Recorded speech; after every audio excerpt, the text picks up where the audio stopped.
Welcome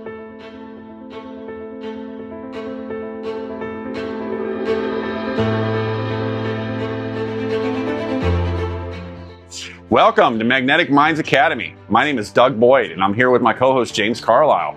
Today is back to the basics. We are going to scan a routine lumbar spine. First, we want to make sure safety is our first priority. We went ahead and screened the patient. We did our timeout procedure. I'm going to go over the timeout procedure kind of in length a little bit today, just step by step, just to make sure that we checked all those boxes. We are going to go over some other positioning techniques with lumbar spines because, maybe half the time or more than half the time, a patient will be able just to walk in, lay down, you'll position them, you'll go, and everything's great. However, that patients are going to be coming in and they're not going to be able to lay flat on their back. They're not going to be able to lay prone or on their side. So you have to start thinking outside the voxel. So we're going to show you that today. So I'm very excited. But first, we're going to start off just routinely.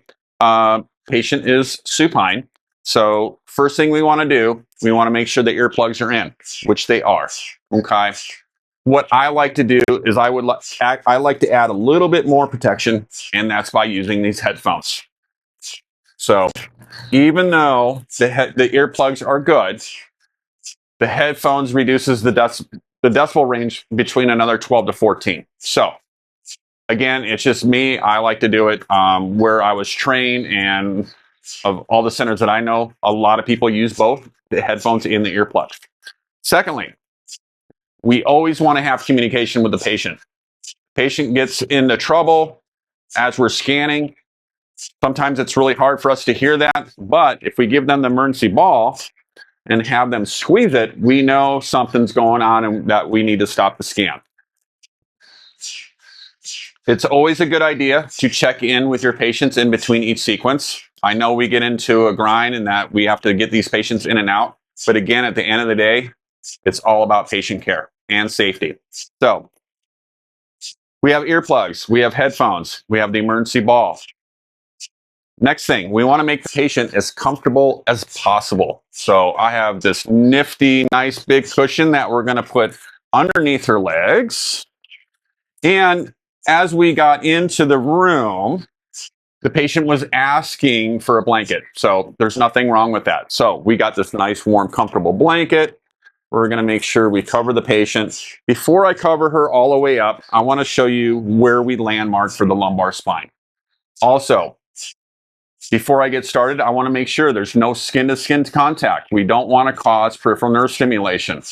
The other thing too, what do patients love to do when they lay down?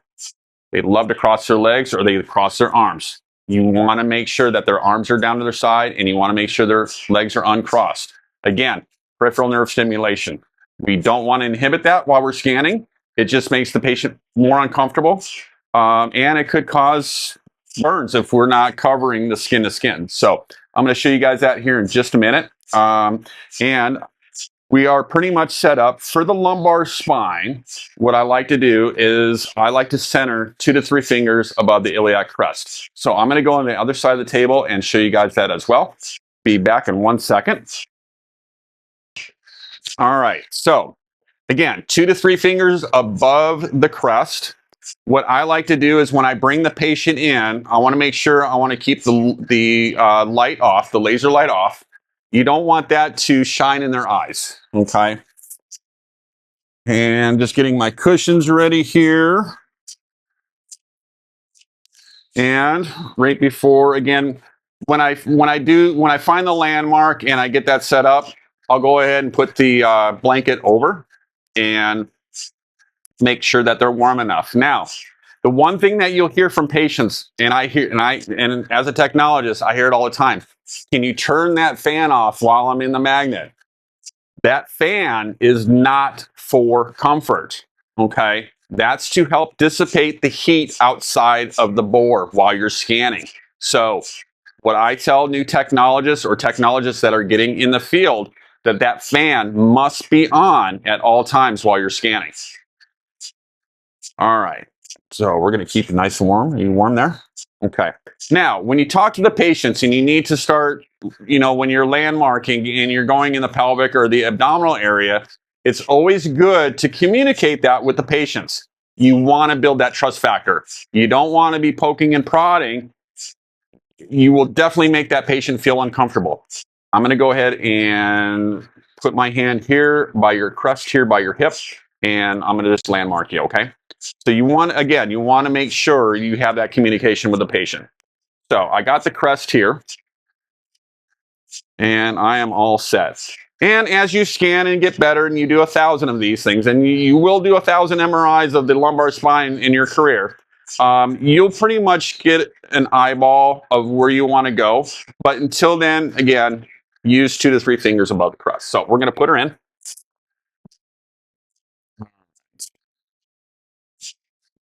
Now her head's away from the laser light. I'm going to turn that on now. And we're just going to slowly bring her in so we get to that landmark, which is about right there. All right. Last thing.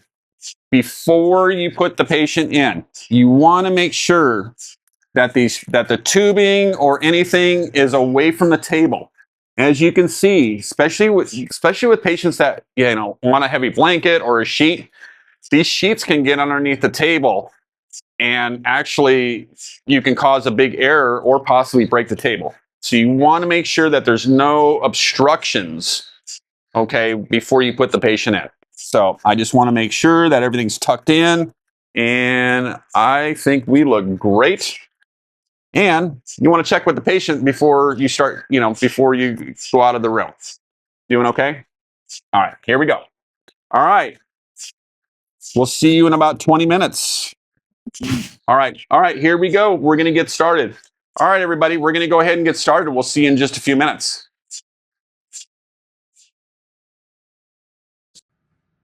Hi, everyone. We are back. There we go. All right, let's get started. You doing okay in there? If you would, go ahead and give that emergency ball a test squeeze. Thank you very much. Appreciate it. Here we go. We're going to get started on our first localizer.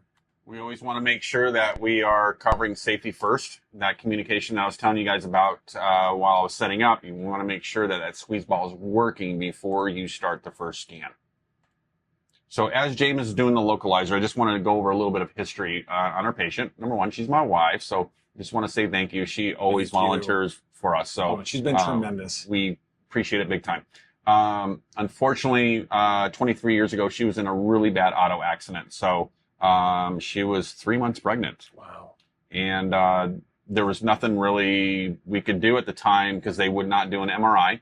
So she suffered for, until she had birth with my son. And then we finally got the MRI done, and she had a L4, L5 extruded discs in both areas. So very painful. Again, she's a trooper. So she ended up having surgery at L4, L5. Just to give you guys a little bit of history, and both levels were dissected. So we're going to see a little bit of pathology. We're going to see how her back looks. We haven't done anything in 20 plus years. So we're kind of curious to see how things are going on her back. So yes, we are.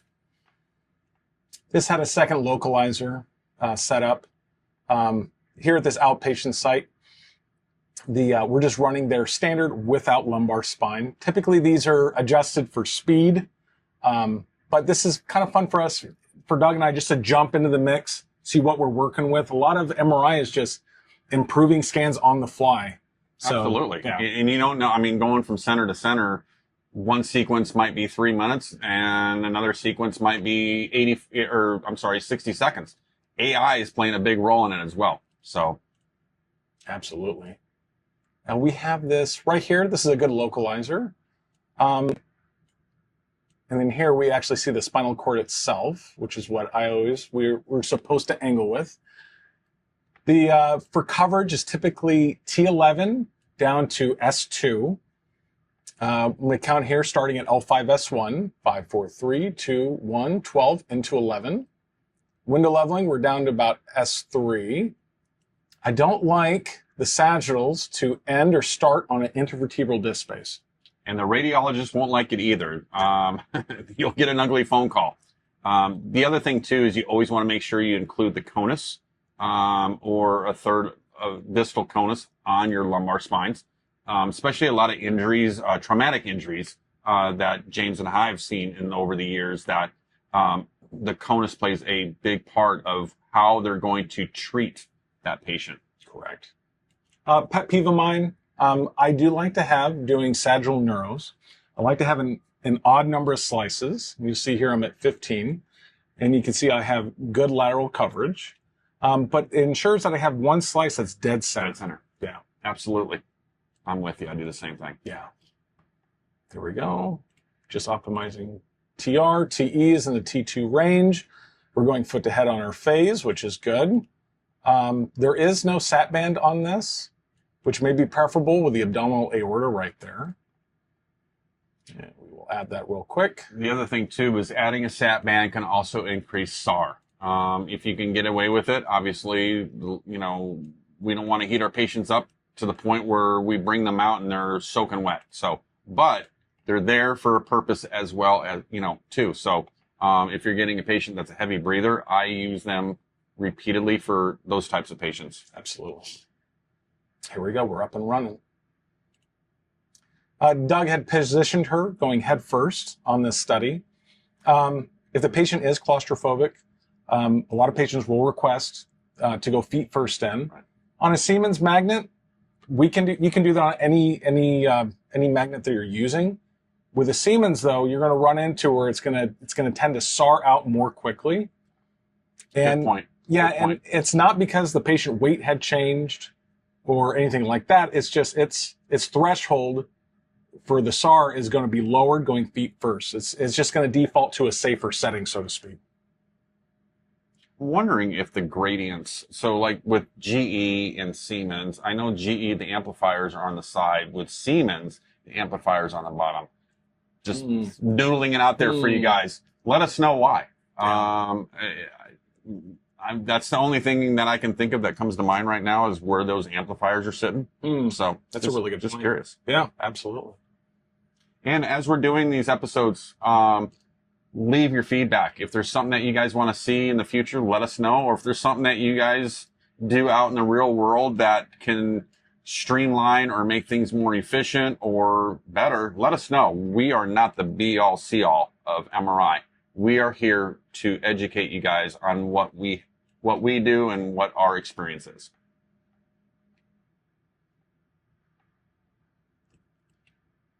There we go. Doesn't look too bad. No, it does not.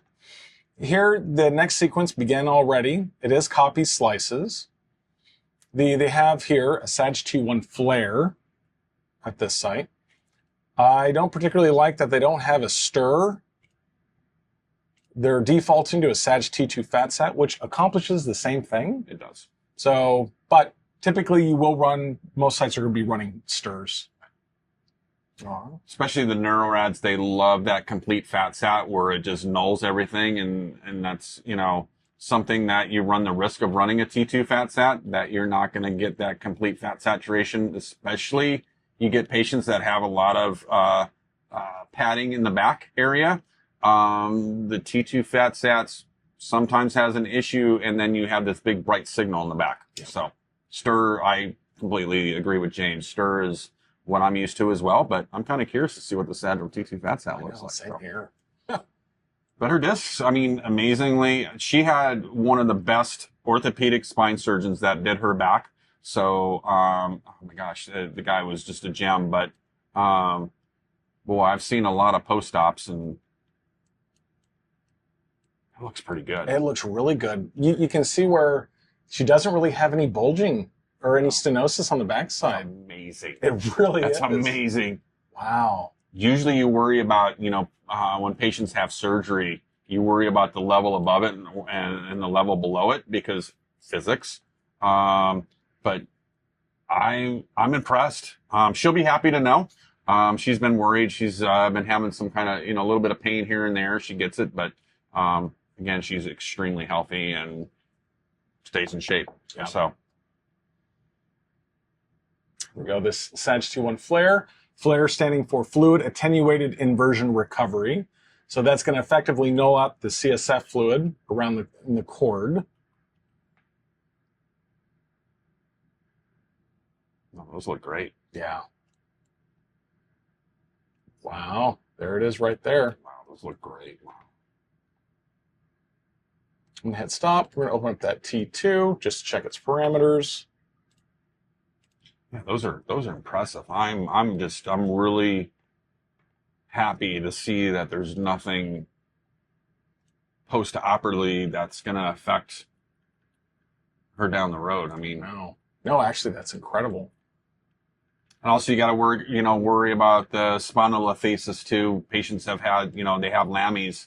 And that's the first thing that happens is, you start seeing that disc above and go below, that they start shifting forward. And they start breaking the ligaments, and it's really painful for these patients. And that's why I was saying before, you got 20, 25 minutes with a patient for a lumbar spine to get good optimal images. After that, roll the dice. Yeah, exactly. I know. Good luck. The down here in the optionals, that stir was there. Just for comparison, we're going to run that real quick. Oh, I like that. Yeah. Let's see let's look at both. Yeah, absolutely. I think there would be a benefit there. And keep in mind, we're on a system that's not using a deep resolve boost. So, this is, for what we're working with, this isn't so bad. I think they look great. But we're also not doing this within 8 minutes.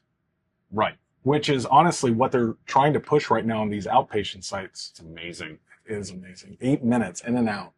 I remember that. It used to only take one sequence back in the day when I first started. Well, no, it was actually 17 minutes.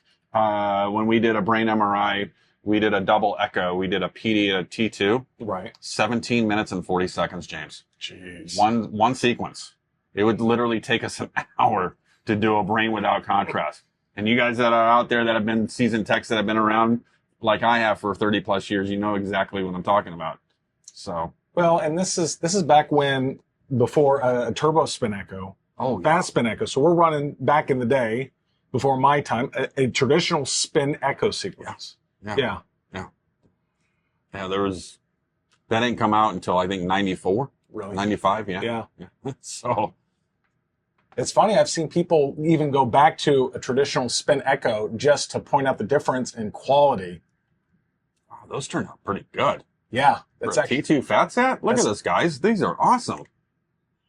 Just checking in on you again. You doing okay? You're not getting too warm, are you? If you are, let us know. We can remove that blanket, okay? Here we go. Next one. Wow, I'm impressed. I am impressed. So while we that actually very effectively fat satted. Wow. I saw you, James, when you were in there. You brought the graphs up. You brought the fat saturation graphs. You want to explain that to some of the techs that that just came out in the industry? Oh, yes. So Siemens does an extremely good job kind of auto shimming. You'll be able to see the water and the fat peak here in the settings. Let's get this axial up.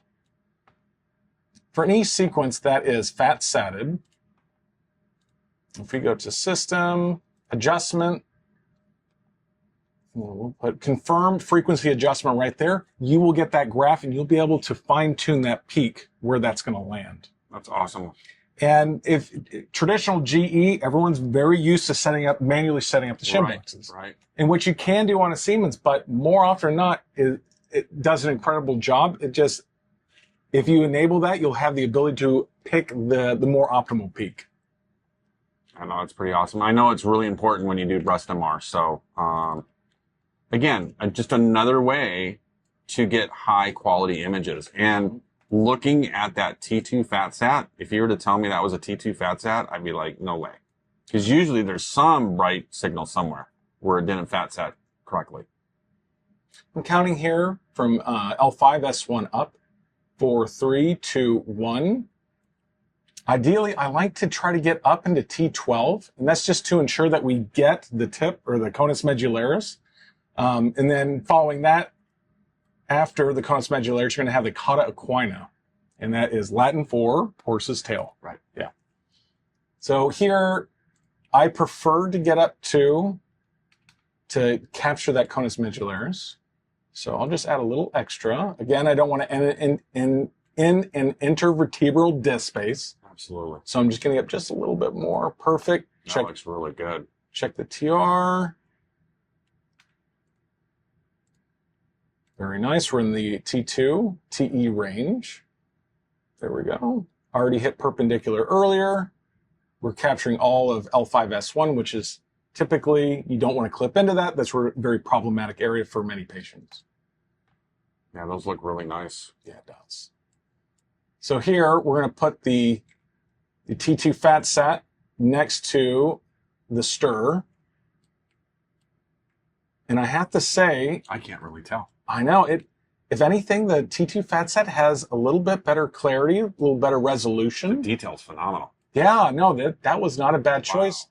And if we had fat set issues with that T2 fat set, obviously the stir for the reasons Doug said, but this looks good. Well, look at the difference between the intervertebral disc on the T2 fat set versus the stir. You have more contrast on the T2 fat set, especially on L4, L5 versus the stir. That's pretty impressive. See how you can see that nice disc space? Yeah, absolutely. Wow. Yeah. What a difference. Yeah, that's great that you ran both of them. Yeah. I can see why they run T2 fats out here. So again, you always learn something new in MRI every day. I do. It's why I love this industry. Oh yeah. Well, and you're fooling yourself if you think that if you think you know everything in this field, you stop growing immediately. I've been doing this for 30 plus years and I still don't know everything, and I still won't admit that I know everything because again, your learning just stops right then and there. Absolutely. So here we have a multi-slice, multi-angle. There's 3 different groups. And there's been many, many ways. People have done this all sorts of different ways, whether they have 2 stacks and they angle the top and the bottom one separately, or you have individual ones for 2, 3, 3, 4, and then 4, 5. Ideally, I kind of like to have 5 different slice groups. That's what I'm used to. Yeah, if we can achieve that. To do that here with the Siemens system, I'm going to select the little plus symbol. TR is going to ask to increase the TR. Make sure it's not coupled. And then I'll increase the number of slices to 5. We had 7, so just to match that. And then we're going to add 1 more. And we'll put that up here at the top. And we'll match that 7 slices. And again, you're going to do 1,000 of these easily in your career. Oh, easily. You're going to get very proficient at this. I'm not angling. I'm centering on the cord. And I'm angling, splitting the difference in that intervertebral disc space. I want to bring something up with that. I'm glad you did about centering these, because when I first started lumbar spines, I would put the center too anterior, and sometimes you got to worry about clipping the posterior side of it off. That was one of the things that I would always have to pay attention to make sure that slice prescription was centered properly. So, absolutely. Well, and here, I'm going to bring up our T2 here in the corner. The key component is we're going to have crosstalk, where these slices overlap each other. And dependent on the number of concatenations we have, you could have one slice where the hydrogen protons are still excited, while the other one starts to read. And you'll get a black band going through that. And it's okay to have crosstalk as long as we don't have crosstalk in the spinal cord itself. Right. And sometimes you get patients that have, where you have to angle pretty steep. Sometimes you might just have to do that disc by itself and then capture it all at the end. But yeah, you don't want crosstalk going right into the area where there's pathology. Not at all. And if you're in a situation where you can't avoid to have that overlap in the cord, add another concatenation. That'll help, and that will help as well. That's true. But if you can't, avoid it. There we go. Scrolling through on the coronal, I'm just making sure that we're pitched to each vertebral space. Those look great. Yeah, they do. Last one, you doing okay? Very nice. Here we go. It's not going to take long. A little over 2 minutes. And then we'll get L4, or 4-5. And again, you know, I've said this in other episodes as well. While the other sequence is scanning, you want to take advantage of that time to set up future scans. Again, you don't have much time with some of these patients, especially if they're in a lot of pain. If you can set up the majority part of the scan, then why not? Why not? No, get as far ahead as you possibly can. Absolutely. Because you just don't know what your day is going to be like. And all it takes is a couple claustrophobic patients to push your schedule behind. Yeah, those are great. Those are nice. Wow. Yeah, that doesn't look bad. Wow. Look at the nerve roots coming off at L4 and L5. That's amazing. Doug, her back looks surprisingly good. I know. And how long ago was that surgery? 23 years ago. 23 years ago. 23 years ago. Wow. Yeah. Yep. So here, as I stated before, wanted to capture that conus medullaris. Yep. I'm going to turn on reference lens. And you see where it tapers right here. And we are capturing that as we come down. There it goes. Right there is the tip. And the tip, and then it terminates. And then we have here the cauda equina. You see those little filaments right there. That's the horse's tail. All the way down. Yeah, those are amazing. Yeah. Those are amazing. She did phenomenal. And it also helps, too, that she held nice and still. It does. It does. And again, we got her as comfortable as we possibly could. Earplugs, headphones, squeeze ball in case she needs to get her attention. Yeah. So we already have one of the concants of that L5S, or the multi-slice, multi-angle. You see some of that crosstalk there that James was talking about right there, but it's out of the anatomy. Yeah, those are really, really nice.